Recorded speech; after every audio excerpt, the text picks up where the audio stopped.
Hello friends, நீங்க பார்த்துட்டு இருக்கிறது ஹரிஷ் வாய்ஸ். இன்னைக்கு வீடியோல நாம என்ன பார்க்க போறோம்னா, லயர் கேம் சீசன் 1 எபிசோட் 6. அதாவது நேர்மையானவங்கள பார்த்தா கொஞ்சம் பாவமா தான் இருக்கும். ஆனா நேர்மையானவங்க திரும்ப ஏமாறுறத பார்த்தா நமக்கு கோவம் வரும்ல. அந்த மாரி தான் ஒரு கேரக்டர் இருக்குது. அந்த கேரக்டர் யாரு அப்படின்னு எபிசோடு ஸ்டார்ட்டிங்ல உங்களுக்கு தெரியாது. ஆனா எபிசோடு பார்க்க கடைசியில உங்களுக்கு கண்டிப்பா புரியும். அதனால எபிசோட ஸ்கிப் பண்ணாம பார்த்துட்டு கடைசியில யார் அந்த ஏமாளி, நேர்மையான ஆள் அப்படின்னு சொல்லிட்டு கீழ கமெண்ட் செக்ஷன்ல போட்டு விடுங்க. நானும் தெரிஞ்சுக்கிறேன் நீங்க அனிமேவ எந்த அளவுக்கு நோட் பண்ணியிருக்கீங்கன்னு. சரி வளவளன்னு பேசாம வாங்க நம்ம இன்னைக்கான எபிசோடுக்குள்ள போயிரலாம். ஸோ இவ்வளோ நேரம் மிஸ்டர் எக்ஸ் அவங்க கூட ஏமாத்திட்டு நடிச்சுக்கிட்டு இருந்தது நான் தான். பாரு செக்கு கூட என்கிட்ட தான் இருக்குது. நீங்க இவ்வளவு ஈஸியா என் வலையில விழுந்திருப்பீங்கன்னு நான் கொஞ்சம் கூட நினைக்கவே இல்லை தெரியுமா? ஆனா நீங்க எல்லாருமே முட்டாளுங்க. இவங்க இருக்கிற எல்லாருமே முட்டாளுங்க அப்படின்னு யுஜி இவங்க எல்லாருமே கிண்டல் பண்ணி கத்தி சிரிச்சுக்கிட்டு இருக்கிறா. ஆனா இதுக்கெல்லாம் வாய்ப்பே கிடையாது. இதுக்கு எப்படி சாத்தியம்? நீங்க தான் எங்க கூட கான்டாக்ட்ல இருந்தீங்கல்ல. அது அப்படி மத்தவங்க பேரே இருந்தாலுமே நீங்க ஜெயிக்கிறதுக்கு எப்படி வாய்ப்பு இருக்குது? ஏன்னா உங்களுக்கான சதவீதம் ரொம்பவே கம்மியா தானே இருந்தது அப்படின்னு கஞ்சக்கி கேட்கும்போது, நான் என்ன உங்க கூட மட்டும் தான் டீம்ல இருந்தேன் நினைச்சிட்டு இருந்தீங்களா? நான் இங்க இருக்கிற எல்லாத்து கூடயும் டீம்ல இருந்தேன். அது எப்படின்னு தானே கேட்கறேன். நான் உங்க கூட டீம் போட்டு முடிச்சதுக்கு அப்புறம் நீங்க எல்லாருமே தூங்க போயிட்டீங்க. ஆனா நான் கொஞ்சம் கூட தூங்கவே இல்லை. நீங்க எல்லாருமே தூங்க போனதுக்கு அப்புறம் அங்க இருக்கிற எல்லாருமே லாபில எல்லாம் வெயிட் பண்ணிக்கிட்டு இருந்தாங்க. அவங்க பேசிக்கிட்டு இருந்தாங்க. அவங்க கிட்ட போய் நம்ம டீம் பிளானை அவங்க கிட்டயே சொன்னேன். அவங்களும் அதுக்கு ஓகேன்னு சொல்லிட்டாங்க. கிட்டத்தட்ட நான் ஜெயிக்கிறதுக்காகவே இந்த இடத்துல நான் 3 டீம்ஸை கிரியேட் பண்ணி வச்சிருக்கிறேன். அதுல 3 டீம்லயுமே நான் இங்க பார்ட்டிசிபேட் பண்ணியிருக்கிறேன் அப்படின்னு கிட்ட சொல்லிக்கிட்டு இருக்கிறா. இதுக்கு அர்த்தம் என்ன அப்படின்னா, இவங்கள மாதிரியே டீம்ஸை இந்த இடத்துல கிரியேட் பண்ணி வச்சிருந்திருக்கிறா. அண்ட் அந்த டீம்ல மியூச்சுவலா இருக்கிறது ஒரே ஒரு ஆள் தான். அது இவன் மட்டும்தான். ஸோ இந்த டீம்ல கண்டிப்பா இவ ஜெயிக்கிறதுக்கான சதவீதம் ரொம்பவே அதிகமா இருக்குது. ஏன்னா அங்க இருக்கிற எல்லா டீம்லயுமே காமனா இருக்கிறது இவ ஒருத்தி தான். எப்படியோ ஒருத்தர் வெளியே போனாலுமே சரி, இவளை நம்பி கண்டிப்பா எல்லாருமே இவளுக்கு ஓட்டு போட்டதா கண்டிப்பா வெளியே போவாங்க. அந்த ஒரு நம்பிக்கையில தான் இவளுமே இந்த பிளானை போட்டா. இந்த பிளான்லயுமே இவ ஜெயிச்சு காட்டிட்டா.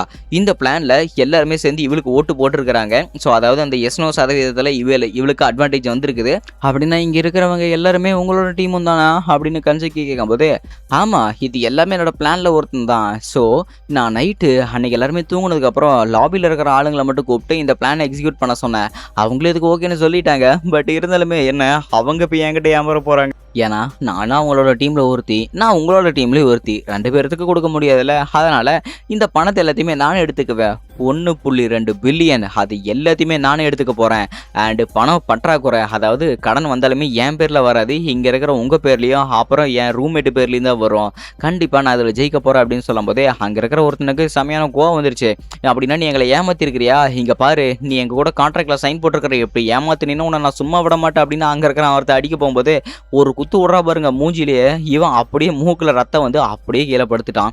ஸோ மியூரா அடி வாங்கினதுக்கு அப்புறம், இங்க பாரு மரியாதையே சொல்றத மட்டும் கேளு, தேவலாம் பண்ணியிருந்தேன்னு வச்சுக்க, நான் கராத்தே வேற கத்துருக்கிறேன், மூக்கை உடச்சிக்காத, நீ கம்முன்னு இருந்துக்க அப்படின்னு யுஜி சொல்லிக்கிட்டு இருக்கிறா.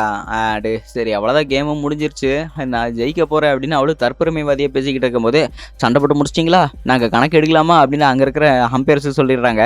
கண்டிப்பா சார் நீங்க எடுங்க, இதுல என்ன இருக்குது அப்படின்னு எல்லாருமே நம்பிக்கை இழந்ததுக்கப்புறம் அவள் சந்தோஷத்தோட இருக்கிறா. அவ்வளோதான், இப்போ நம்ம அக்கியமாவும் நோ கொடுத்துருவான், நானும் இந்த கேமில் ஜெயிக்க போகிறேன் அப்படின்னு சொன்னதுக்கப்புறம் அக்கியம்மா நம்பர் 22 எஸ்ன்னு வருது. இவங்களுக்கு ஒன்றுமே புரியல, என்னது எஸ்ஸா அப்படின்னா சரி இந்த கேம் இப்போ ட்ரால முடிஞ்சிருக்குது அப்படின்னு நாங்கள் அப்பேர் சொல்லும் போது, என்னது எஸ் கொடுத்துட்டானா, ஹேய் நீ என்னை ஏமாத்திட்டியா, எதுக்காக நீ எஸ் கொடுத்த, நீ நோன்னு தானே கொடுக்கணும் அப்படின்னு சொல்லும்போது, டே மொட்டை நீ தான் மிஸ்டர் எக்ஸ்ன்னு எனக்கு ஆரம்பத்துலேருந்து தெரியுமாடா அப்படின்னு சொல்லிட்டு அக்கியம்மா சொல்கிறான். ஆனால் அதுக்கெல்லாம் வாய்ப்பே கிடையாது, எப்படி நீ என்னை எக்ஸ்ன்னு கண்டுபிடிச்ச, நான் தான் அவங்ககிட்ட இருந்து பணம் எடுத்துன்னு எப்படி உனக்கு தெரியும் அப்படின்னு சொல்லும் போது, ஆரம்பத்திலிருந்தே நீ ரொம்பவே கூட இருந்த, அதுதான் எனக்கு எங்கேயோ இடிச்சுது. ஏன்னா அங்கே ஆரம்பத்திலிருந்து பணத்தை பிடிங்கிட்டு வந்த உடனே இப்போ யாராவது நீங்கள் வந்திருந்தா கண்டிப்பாக அவள் ஏதாவது ஆம்பளை வேஷத்தில் வந்திருக்கணும். அப்படியே ஆம்பளை வேஷத்தில் வந்திருந்தாலும் அவள் மாறு வேஷம் ஏதாவது போட்டு தான் வந்திருப்பான். அண்ட் சிம்பிளான மாறு வேஷம் என்னன்னு நிறைய இருக்குது. ஆனால் எவனுமே கூலிங் கிளாஸ் போட்டெல்லாம் வரமாட்டான். அப்படி கூலிங் கிளாஸ் போட்டால் இந்த கூட்டத்தில் நான் தனியாக இருக்கிறேன் என்னை பாருங்கடா அப்படின்னு காட்டுறதுக்காகவே கூலிங் கிளாஸ் ஒரு ஹைலைட்டிங்காக இருக்கும். அதனால் நம்பர் 15 கண்டிப்பாக எக்ஸ்ட்ரா இருக்க மாட்டான் அப்படின்னு நான் அப்போவே கண்டுபிடிச்சிட்டேன். அண்ட் இன்னொரு விஷயம் நல்லா கவனிச்சியா, நீ எப்போ எங்ககிட்ட பேசிக்கிட்டு இருந்தியோ கரெக்டாக நம்ம நவோ கன்சாக்கி அவன் நம்பர் 15 எடுக்கும்போது நீ மட்டும்தான் பதறிட்டு எடுத்துகிட்டு வந்த. ஏன்னா எதிராளி டீமில் யார் இருந்தாலுமே சரி, நம்ம டீமில் எதிராளி ஒருத்தங்க இருந்தால் அவங்களுக்கு பதட்டம் ஆரம்பிக்கும். அந்த பதட்டத்தை தான் நீ அப்போ எங்களுக்கு கொடுத்த. நம்பர் 15 சொன்னதுக்கப்புறம் நீ உன்னோட கூல்னஸை இழந்த, வந்த உடனே நீ 15க்கு சப்போர்ட் பண்ணுற மாதிரி நீ அங்கே இருக்கிறவங்க கிட்ட பேசின. ஸோ அவனுக்கு எதிராக நீ இப்படி பேசினதுக்கு அப்புறமும் சரி, அண்ட் கேம்லையுமே நிறைய பேர் ரொம்பவே காமாக இருந்தாங்க. எனக்கு தான் அது எங்கேயோ இடிச்சுது, அதே மாதிரி தான் இப்போ நாம் எங்கேயாவது டீம் போட்டிருப்பாங்க, அதே மாதிரி அவங்களுமே டீம் போட்டிருப்பாங்க அப்படின்னு நானும் முடிவெடுத்தேன். அண்ட் எனக்கு அது கன்ஃபார்மாக தெரியல. ஆனால் காலங்காத்தால எனக்கு நவோ கன்சாக்கி கூப்பிட்டா நம்பர் 1 மட்டும் இங்கே கீழே வந்துக்கிட்டு இருந்தான் அப்படின்னு. அப்போ நான் கன்ஃபார்மே பண்ணிட்டேன். சொல்லப்போனால் டீம் என்ன தான் போட்டாலுமே சரி, டீம் மெம்பர்ஸை நம்பி தானே வரணும். அதே மீறி டீம் மெம்பர்ஸ் யாராவது இங்கே வந்தால் என்ன அப்படின்னா, ஒன்று அவங்க டீம் மெம்பர்ஸ் இவங்களை நம்பலன்னு அர்த்தம், இல்லைனா பணத்தை தூக்கிட்டு ஜெயிச்சவன் ஓட போகிறான்னு அர்த்தம்.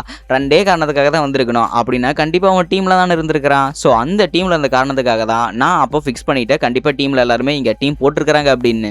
ஆனாலுமே சரி, நீ என்னை எப்படி கண்டுபிடிச்ச, இதுக்கெல்லாம் வாய்ப்பே கிடையாது அப்படின்னு சொல்லும்போது, இன்னொரு விஷயம் நான் உங்ககிட்ட சொல்லட்டா ஃபூஜி, அவங்க அதாவது அந்த பொண்ணுகிட்ட இருந்து அடிச்சது பணமா செக்கான நான் உங்ககிட்ட சொல்லவே இல்லையே. ஏன்னா அது கன்சாக்கிங் மட்டும்தான் தெரியும், கன்சாக்கிங் யாருக்கிட்டையும் சொல்லவே கிடையாது. அவகிட்ட இருந்து அடிச்சது செக்குன்னு நீ கன்ஃபார்மாக அங்கே சொன்ன பார்த்தியா, அங்கே தான் எனக்கு அடிச்சது, கன்ஃபார்மே நான் பண்ணிட்டேன், நீ அந்த இடத்துல தான் நீ உன்னோட கோட்டையை விட்டுருக்கிற அப்படின்னு. ஸோ எப்பேற்பட்ட திருடினாலும் அந்த ஒரு பொத்தை விட்டுட்டு போவான் பார்த்தியா, அந்த மாதிரி தான் நீ எனக்கு கொடுத்துருக்குற. ஏன்னா அவன் கொடுத்தது பணமா இல்லை செக்கானு கூட அவளுக்கே தெரியாது. ஆனால் நீ கரெக்டாக சொன்ன பார்த்தியா செக்குன்னு, அங்கே தான் நான் பிடிச்சேன். ஸோ இதுதான் என்னோட தீர்ப்பு. எப்படி கரெக்டாக இருக்குதா? இப்போது நீ பண்ண திருட்டு வேலையில் அங்கங்கே எல்லாம் ஓட்டே இருந்தது, அந்த ஓட்டையை உனக்கு நான் தெளிவாக வெளிச்சம் போட்டு காட்டிட்டேன்னா இப்போது இந்த கேம் ட்ராவில் முடிஞ்சிருச்சு அப்படின்னு சொல்லும்போது, ஃபைன், என்னவா வேணா இருக்கட்டும், என்னவா இருந்தாலும் சரி, அடுத்து இந்த கேமில் ஜெயிக்க போகிறது நான் தான். ஏன்னா இந்த கேமில் என்ன ஆனாலுமே சரி, என்கிட்ட இன்னும் 1 மில்லியன் இருக்குது. அண்ட் இன்னும் இந்த இடத்துல இன்னும் நான் 3 பேர் இருக்கிறாங்க, அந்த 3 பேர்த்துக்குமே இன்னும் வேலிட் பாயிண்ட்ஸ் இருக்குது அப்படின்னு இங்கே ஃபுஜி சொல்லிக்கிட்டு இருக்கிறான். ஏன்னா இவங்க சொல்கிறது கரெக்டு தான். காரணம், இவங்க 4 பேர் இருக்கிறாங்க, 4 பேருமே தனித்தனியாக ஓட்டு போட்டாலுமே இவங்க தனித்தனியாக ஜெயிக்கிறதுக்கு வாய்ப்பு இருக்குது. ஆனால் பயம் பேரசை இவங்களை விடாது. ஸோ அதனால தான் நம்பர் 22 கூப்பிட்றாங்க. அட்டேங்கப்பா, அடுத்து நானா அப்படின்னு ஆக்கியாம கேள்வி கேட்க போகிறாப்புல. ஸோ கண்டஸ்டன்ட்க்கு அங்கே கேள்வி கேட்கும்போது இன்ஸ்பெக்டர்ஸ் யாருமே அங்கே இருக்கக்கூடாது, அதனால நம்ம நவோவை வெளியே போக சொல்லிட்டாங்க. இப்போ என்னோட கேள்வி என்னன்னா, வாழ்க்கையில் பணம் ரொம்பவே முக்கியமான ஒரு விஷயம், உண்மையா உண்மை இல்லையா அப்படின்னு நம்ம அக்கியாம் அந்த இடத்துல கேள்வி கேட்குறப்ப, அற்புதமான கேள்வி. இந்த கேள்விக்கு உங்களோட பதில் என்ன, எஸ்ஸா நோவா அப்படின்னு சொல்லும்போது, ஆக்சுவலி நான் என்னோட ஆன்சரையும் எப்பயும் ரிவீல் பண்ணலான்னு ஆசைப்பட்றேன். என்னோட ஆன்சர் நோ அப்படின்னு. அந்த நோ ஆன்சரை பார்த்தீங்கன்னா எடுத்து உள்ளே போடுறான். ஏய், என்ன பண்ணிக்கிட்டு இருக்கிற நீ, உன் ஆன்சரை எங்களுக்கு இப்போ காட்டிட்டு நீ அப்படியே அந்த பூத்துக்குள்ளே போடுறியா, இதுக்கெல்லாம் வாய்ப்பே கிடையாது அப்படின்னு சொல்லும்போது, ஆமாம் நீங்கள் என்ன நம்படின்னு தெரியும், அதனால தான் அந்த நோங்கிற ஆன்சரை உள்ளே போட்டுட்டு அந்த எஸ்ங்கிற ஆப்ஷன் ஸ்லிப்பு என்கிட்ட இருக்கும்ல, அந்த ஸ்லிப்பு கண்டிப்பாக நான் தான் வச்சிருக்க போகிறேன், அதை நீங்களே வேணால் பார்க்குறேன்னா கூட பார்த்துக்குங்க அப்படின்னு நம்ம ஆக்கியாமல் இந்த இடத்துல ஒரு மாஸ்டரி பிளானை போடுறாப்புல. ஸோ இப்போ நீங்கள் என்ன ஜெயிக்க வைக்கிறதுக்கு நீங்கள் எல்லாருமே எஸ்ன்னு கொடுக்கலாம், ஆனாலுமே கண்டிப்பாக நீங்கள் கொடுக்க மாட்டீங்க. ஏன்னா நான் ஜெயிக்க நீங்கள் விட மாட்டீங்க, உங்கள் பேராசையும் விடாது. ஸோ நீங்கள் என்ன தான் நோன்னு போட்டாலுமே சரி, எஸ்ன்னு போட்டாலுமே சரி, இந்த கேமில் ஜெயிக்கிறது நான் நிறுவனமாயிருச்சு, இதுக்கு மேலே எதுவுமே பண்ண முடியாது அப்படின்னு எல்லாருமே பேசிக்கிட்டு இருக்கிறாங்க. நம்ம அகியமாசன்னு பேச இவங்களுக்கு ஒன்றுமே புரியல, ஒரு குழப்பமாக இருக்குது. இப்போது அவன் நோ போட்டிருக்கிறான், நான் எஸ் போட்டா அந்த நம்பர் 15 அவனும் எஸ் போட்டுட்டா, இல்லை அந்த ஃபுஜியும் எஸ் போட்டுட்டா, இப்போ என்ன பண்ணுறது, நாங்கள் எல்லாருமே தோற்றுருவோமே. இந்த இடத்துல அவனோட ஆன்சரை ரிவீல் பண்ணிவிட்டு அவன் ராஜா மாதிரி உட்காந்துக்கிட்டு இருக்கிறான். ஏன்னா அவங்ககிட்ட தான் இந்த ஃபுல் கேமோட ஆப்ஷனே இருக்குது. இப்போ என்ன பண்ணுறது, எனக்கு ஒரே குழப்பமாக இருக்குது. அப்படின்னா சரி, இந்த இடத்துலையும் நம்ம டீம் போட்டால் தான் வேலையை நடக்க மாட்டேருக்குது, டீம் போடலன்னா இந்த இடத்துல நாங்கள் தோற்றுருவோம். ஏன்னா 2 ஆப்ஷன் தான், எஸ் இல்லை நோ. ஒன்று அவனை ஜெயிக்க வைக்கணும், இல்லை நாங்கள் கடனில் விழுகணும் தோற்று. இதுக்கு மேலே எனக்கு என்ன பண்ணுறதுன்னு ஒன்றுமே தெரியல. ஆனால் பிளான் மட்டும் நான் கரெக்டாக போட்டு முடிச்சுட்டேன். இவங்ககிட்ட யார்கிட்டையாவது போய் பிளானிங்கை சொல்லி நான் அவங்களோட டீமில் சேர வேண்டியதான் அப்படிங்கிறாங்க. ஆனால் கண்மூடித்தனமாக மியூரா அவன் ஃபுஜிக்கிட்டே தான் போய் விழுகிறான் மறுபடியுமே. இங்கே இத்தனை பேர், அதாவது நம்பர் 15 அங்கேருந்து எதுக்காக நீ என்கிட்ட வந்திருக்கிறேன்னு கேட்கும்போது, சொல்லப்போனால் நான் உன் கூட தானே கான்ட்ராக்ட் போட்டிருக்கிறேன். அண்ட் அது மட்டும் இல்லாமல் என் டீம் மெம்பர்ஸ் எல்லாருமே இருக்கிறாங்க, அவங்களுக்கு நான் சரி பாதியை பிரித்து கொடுக்கணும். அண்ட் அதனால தான் நானுமே உங்க கூட இப்போ டீம் போடுறதுக்கு ஆசைப்பட்டுக்கிட்டு இருக்கிறேன் அப்படின்னு இங்கே இவனுக்கு வேறு வழி இல்லாமல் இருந்துகிட்டு இருக்கிறான். ஸோ இப்போ அவங்க கூட சேர்ந்து நீ இவங்க ஜெயிச்சாலுமே மீதி இருக்கிற 1.4 பில்லியனை 14 பங்காக பிரித்தா 75 மில்லியனாவது கிடைக்கும். அதனால தான் இவங்களுமே இப்போது ஃபுஜி கிட்ட வந்து நின்றுக்கிட்டு இருக்கிறான். பரவாயில்லையே, நீ சொல்கிறது ஓகே தான், பட் இருந்தாலுமே எனக்கு நம்பகமாக தெரியலையே, நம்ம பேசாமல் அவங்களுடைய டீம் சேர்ந்துட்டா என்ன. ஏன்னா இப்போ அந்த பணம் 2ஆம் பீரியட் தான் இருந்தாலுமே சரி, நானும் என் டீம் மெம்பர்ஸுக்கெல்லாம் வாக்கு கொடுத்துருக்கிறேன்ல, எனக்கு இந்த கேமில் ஜெயிக்கணும்னு அவசியமே கிடையாது, ஆனால் கடனில் விழுந்துட்டா தான் நான் கவலைப்பட்டுட்டு இருக்கிறேன் அப்படின்னு இவ்வளோ புலம்பிக்கிட்டு இருக்கிறாளா.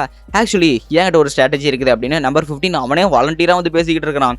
என்கிட்ட ஒரு ஸ்ட்ராட்டஜி இருக்குது, கண்டிப்பாக இதில் நான் ஜெயிச்சிட்டோம்னா 2.1 பில்லியன் கிடைக்கும், ஆளுக்கு 100 மில்லியன் எடுத்துகிட்டு போயிடலாம் அப்படிங்கிறாங்க. 100 மில்லியனா? எப்படி உன்னால 100 மில்லியன் அடிக்க முடியும்? ஏன்னா, இப்ப ஜெயிச்சா கூட பாதி பணம் தானே நமக்கு வரும். 1.1 பில்லியன் தானே வரும். அப்படின்னு சொல்லும்போது, ஏன்னா நான் செகண்ட் ரவுண்ட் இன்னும் கன்டின்யூ பண்ணலாம்னு முடிவு பண்ணிட்டேன். அதாவது இதுக்கப்புறம் இன்னொரு கேம் இருக்கும்ல, அதையுமே கன்டின்யூ பண்ணலாம்னு முடிவு பண்ணிட்டேன் அப்படிங்கிறான். இவன் சரியான பைத்தியக்காரனா இருப்பானாட்டுருக்குது. இவங்கிட்ட இருந்து பணத்தை அப்படியே அபேஸ் பண்ணிட வேண்டியது அப்படின்னு ஃபுஜி புரிஞ்சுக்கிட்டான். சரி ஓகே, எனக்கு இந்த ஆப்ஷன்ல ரொம்பவே ஈடுபாடு. நான் ஓகே சொல்லிடுறேன் அப்படிங்கிறாங்க. அப்படின்னா சரி, இப்போ இந்த இடத்துல என் டீம் மெம்பர்ஸ்க்கும் சேர்த்து நான் அந்த இடத்துல காசை கொண்டு போய் கொடுக்கணும். அதனால அந்த டீமுக்கு நான் ஒரு ரெப்ரசன்டேட்டிவ் அப்படிங்கிற முறையில் இந்த பிளானையுமே நான் போட்டதுக்காக எனக்கு 230 மில்லியனு ஆடு, நம்ம மீராவுக்கு 43.75 மில்லியனு ஆடு, புஜி உனக்கு 1.2 மில்லியன் அப்படிங்கிறாங்க. இதெல்லாம் சாத்தியமே கிடையாது. எனக்கு மட்டும் என்ன 1.2 மில்லியனு, அவனுக்கு 43 கொடுத்துருக்குறேன், உனக்கு 230 கொடுத்துருக்குறேன், எதுக்கு அப்படின்னு கேட்கும்போது, நீ ஒரு தடவை எங்களை ஏமாத்த ட்ரை பண்ணியிருக்கிற, அந்த ஏமாத்தினதுக்கு அது மட்டும் இல்லாமல் நீ ஏற்கனவே ஒரு 100 மில்லியன் செக் வச்சிருக்கிறீல, அதுக்கப்புறம் உனக்கு என்ன பிரச்சனை, அதனால நீ அப்படியே வச்சுக்கோ அப்படிங்கிறாங்க.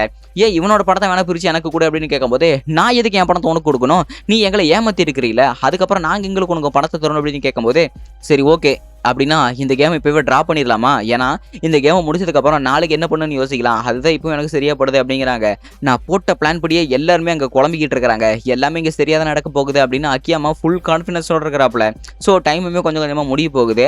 அண்ட் இப்போ நம்பர் 15 சொன்னது மாதிரியே இவங்க எல்லாருமே ஓகே சொல்கிற மாதிரி தான் தெரியுது. ஏன்னா அவன் ஜெயிக்கக்கூடாது, இவங்களும் பணத்தை இழக்கக்கூடாது. அப்படி பார்த்தா என்ன ஒரு சாத்தியமான விஷயம், இவங்க இந்த கேமை ட்ரா பண்ணுறது தான். ஸோ கேமை ட்ரா பண்ணிட்டா அவங்களாலையும் அந்த பணத்தை எடுக்க முடியாது. ஸோ இப்போ இவங்களோட பிளானிங் எல்லாமே ஒன்றா தான் இருக்குது. பட் இருந்தாலுமே நம்ம ஃபுஜி ஒன்று சொல்லும்போது இவங்க எல்லாருமே மறுபடியும் சந்தேகப்படுறாங்க. ஏய் நீ மறுபடியும் எங்ககிட்ட இருந்து பணத்தை ஏமாற்ற பார்க்குறேன்னு கேட்கும்போது, இல்லை நீங்கள் யாருமே ஏமாற்றும் எதுவும் பண்ண வேணாம், ஏன்னா ஆரம்பத்தில் நான் சொன்ன பிளான் தான். அவன் எஸ் கொடுத்தாலுமே சரி, நோ கொடுத்தாலுமே சரி, அவன் நோ கொடுத்துட்டான். அதனால் இந்த இடத்துல நானுமே நோ கொடுக்கலான் இருக்கிறேன். அதனால் நீங்கள் நோ கொடுக்குற கண்டஸ்டன்ட் என்கிட்ட வந்து உங்களோட 2 எஸ்ஸையுமே கொடுங்க, நான் உங்களை ஏமாற்ற மாட்டேன், வேணா என்னோட அந்த ஸ்லிப்பையுமே நீங்கள் எடுத்துங்க அப்படின்னு அவங்ககிட்ட அந்த ஸ்லிப்பை காட்டிட்டு இவனுமே அந்த போல் பூத்தில் பார்த்தீங்கன்னா அவனோட சீட்டை போட்டுட்டான். அண்ட் இந்த இடத்துல நம்ம கன்சைக்கு வெளியே உட்காந்துக்கிட்டு இருக்கிற வெயிட் பண்ணிட்டு உள்ளே வந்து பார்க்குறதுனா பாருங்க அப்படின்னு சொல்லிட்டாங்களா. இன்னொரு பக்கம் அக்கியாமா இன்னைக்கு கண்டிப்பாக தோக்க தான் போகிறான், இன்றைக்கி அவன் மூஞ்சியில் மண்ணை போசுறத நாங்கள் எல்லாருமே நின்று பார்க்க தான் போகிறோம் அப்படிங்கிறாங்க. ஓ அப்படியா, இந்த கேமில் நான் எப்போவே ஜெயிச்சிட்டேன், இப்போ பாருங்கள் கவுண்டிங்கை நடக்கும்போது மட்டும் பாருங்கள் அப்படிங்கிறாங்க. அக்கியமாசான் நீங்கள் என்ன பண்ண போகிறீங்க, எனக்கு ஒரே கவலையாக இருக்குது அப்படின்னு இவ்வளவு ஒரு ரொம்பவே கவலையில் இருக்கிறா. ஏன்னா என்ன நடக்க போகுதுன்னே தெரியாமல் ஒரு பதற்றமான சூழ்நிலையில் இருக்கும்போதே எபிசோட் முடிக்கப்படுது.